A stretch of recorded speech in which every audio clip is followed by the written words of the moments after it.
This is the plaintiff, Genesis Escobar. She says she loaned the defendant, her former friend, money. And now that they've had a falling out, he refuses to pay her back. She's not about to allow this guy to get away with stealing from her like that, and is suing him here and now for the $750 she loaned him.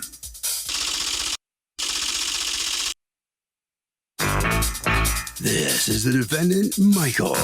He says he and the plaintiff had a thing for a brief period of time, and she gave him the money to play poker with the agreement they would share the winnings. Once they stopped seeing each other, she demanded he pay her back, and, well, here they are. He's accused of being a card shark.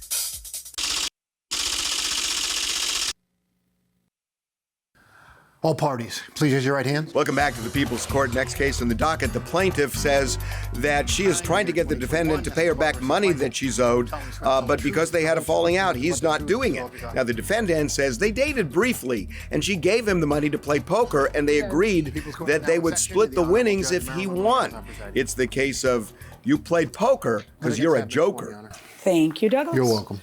Okay, Ms. Escobar, you are suing your former what?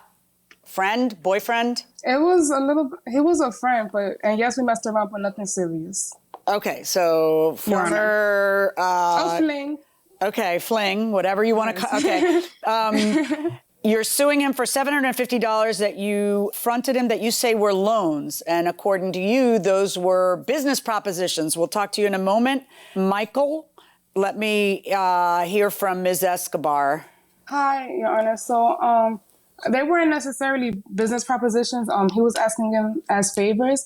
It wasn't $750 all at once. It was like in increments. So it was started from the first day he asked me, from what I recall, was September 20th.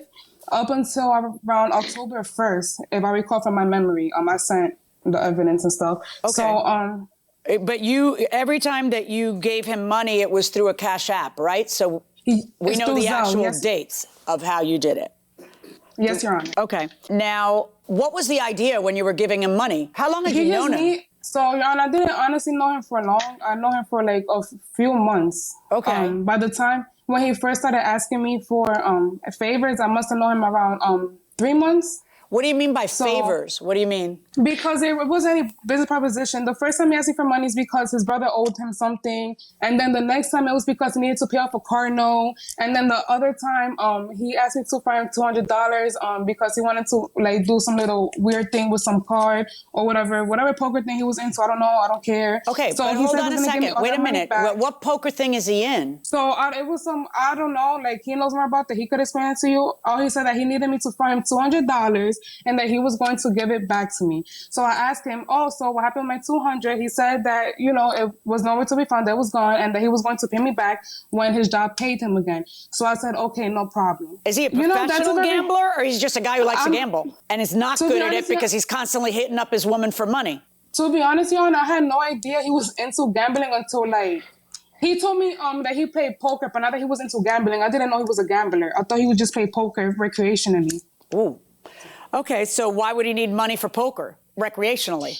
He never asked me per se that he needed money for poker. That's not the reasons he gave me through text. The things, like I said, the $350 was for the car note. The 50 or something was because his brother owed him. His brother ended up giving him half of it, so he asked me because he sent him 50. Then how long did you guys casually date? So basically from July to like the first week of October. And then what happened? We got into a falling out. I just didn't like the way he was acting. I felt like he was acting weird. So me personally, I have a very strong personality. If I don't like something, I'm going to express it. So I was very, very expressive with him about how I felt. So in the end, we both didn't see eye to eye and just let the situation go. Okay. And then is that the first time you started saying, hey, pay back the money? I was already saying that. But the last time is there any evidence by text that you have been saying it? Yes, Your Honor. I have the text messages. I was already over it because this was like the third, fourth time he had asked me for money. But since I felt bad and I know I had it, I'm like, fine, I'll give it because that's just how I am. If I have it and you need it, fine. Yeah, but can I ask you a question? He needs it for things like, if he's gambling, he's got disposable income. So why are you, at some point you do realize that he does that.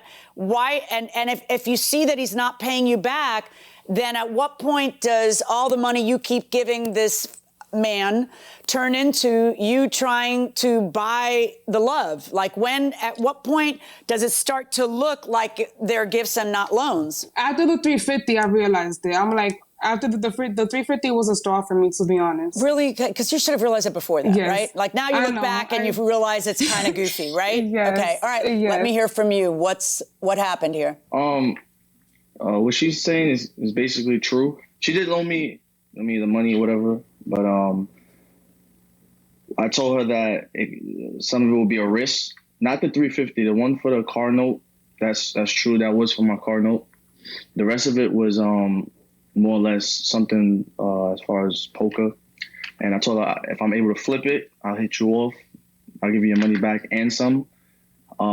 If not, there's a chance you could lose it. Do you have any proof of anything you're saying? No, I don't All right, have let's any. look at what exactly there is proof of. Shall we? Okay. Yes. I was just about to ask you for 100 until I get paid. You're not being nosy, babe. It's all good. If you can't, it's all good. Okay, that's not, hey, I'm going to take your 100 and I'm going to go and flip it. If I win, you get it back. And if you don't, this is a losing business proposition. This is, I was just about to ask you for 100 until I get paid. This is also not a gift. It's until I get paid. It is literally the definition of a loan, that 100. Next, you can send me 50 if you want. My brother gave me 50. I asked him for 100, but all he had was 50. Okay, I sent it. Thank you. I got you back when I get paid. But then you got paid and you didn't get her back, did you? No, did not. Right, because you had better things to do with your money than pay back the chump who was giving you money over and over. Well, okay. Well, she already knew what the situation was with us. That's why. What do you mean? What the situation was? What do you mean? As far as me having some issues, some financial issues, and she understood that. Whatever. Were you working? It's not like I left her on red. Yeah, I was working. Oh, okay. So then you got paid, right? When you got paid, did you give her the money that you borrowed from her? No. Oh, okay. All right. Because it's pretty simple, right? Babe, send me $150, please. It's to hold me down until next week. Okay, that's no problem. But like yesterday, I have to go back to the bank and put the money in. I mean, come on. Please go now, babe. I got you back next week. Did he get you back next week? Did he pay you the money back, darling? No, Your Honor. No, he didn't. Okay. Babe, I need this last fave from you. My check clears on Saturday, but my car insurance is due tomorrow. Please send me. Whenever am I going to see a text saying, hey, I got a business proposition for you. You give me $100 and I'm going to gamble it and see if I can. When do I see that? Because I don't see that ever. I just see you hitting her up for money all the time because you're always short on money. Why is that? Oh, I see. But all these loans are clearly loans. Every single one of them. Yes. So now you're telling me, there'd be evidence, but it's all verbal, so you're not going to see it. Right. Yes. Who am I going to believe? You or my lying eyes? And she asked you, you're going to have the $750 by the end of the month. I really don't want to bother you. I just want to know if you're going to have my money. And the silence roars. Right? Yeah. So what really happens in October? You stop seeing her, right? Oh, see, that's what I'm trying to explain to you. We stopped talking. It wasn't had nothing to do with the money. We just stopped talking due to our own personal things that was going on. When? I don't know. I don't remember. I'm going to guess it's October because there's no more texts after that. She texts you about the money and you ghost. Did he block you or did he just stop answering? Your Honor, he blocked me. All right. So, Mr. Michael, will you explain what your defense is? I don't have a defense. Good. Because that's how it looks to me, too, that you don't have a defense. She's not sitting here telling you the truth as far as saying that some of that money was due to gambling and that I said there's a chance that you may not get that back. Okay, she's not showing you that. all I need is for you to prove that. I don't have any proof. Okay, so I don't have any sympathy. $750, verdict for the plaintiff. No problem. Thank you, Your Honor. No problem. So the defendant is very obvious. He says he has no defense, and the judge finds for the plaintiff. Michael, I must say, you're honest about it. No defense at all. So you got to give her the $750. What do you think? She showed what she wanted to show. She said what she wanted to say. I'll leave it as that, man. I really got nothing to say about it, to be honest. Don't you feel like you really took advantage of her? Congratulations. I took advantage of her. Don't you think you took advantage of her? Taking advantage of somebody. that's not telling the truth. It's not taking advantage of somebody at all. She wasn't telling the truth all the way, but I don't have proof to back that up. So, okay. All right. Well, he loses. He's a big loser here in the People's Court. Well, so, Doug, this is another case where if there's a dispute over whether something's a loan, a gift, or an investment, what you write after you send the money over is going to be critical. And here it was clear from the text that this was a loan. And those texts are king in cases like this. Childbirth stories. Did John faint? One easier than another? Natural? Fill us in. Well, we have 3 children. The first one, it was April 1st. Our daughter's birthday is April 2nd. Right. And I said, I think it's time.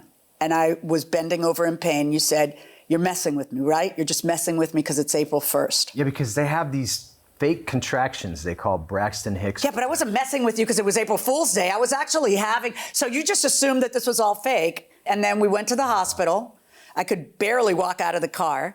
I get in there. Right. And then you went to the bathroom to splash water on your face. Yeah, there was like a sink across the room. And I ran over there. Right? And what happened? I started to feel like I was going to faint. And all of a sudden, like the room started spinning and I started splashing water on my face. And then, of course, all of the nurses, the team of nurses came to assist me, to help me. Right. While I'm sitting Thank God there they were helping with a me. human trying to come out of my body. Right. But you couldn't take the fact that you were really going to be a daddy and you got weak-kneed and were falling on the tile. You were in labor and I was getting all the medical attention, right? And that was the first time I think it was real for me. I was like, oh my God, I'm going to be a father. Like all the other stuff was like, yeah, I got to tell you though, having gone through 3 childbirths, I didn't feel a thing. It wasn't that. No, it wasn't that bad for you, was it? No, right? It was like a little stressful for you, but not that bad. Stressful. I did almost faint.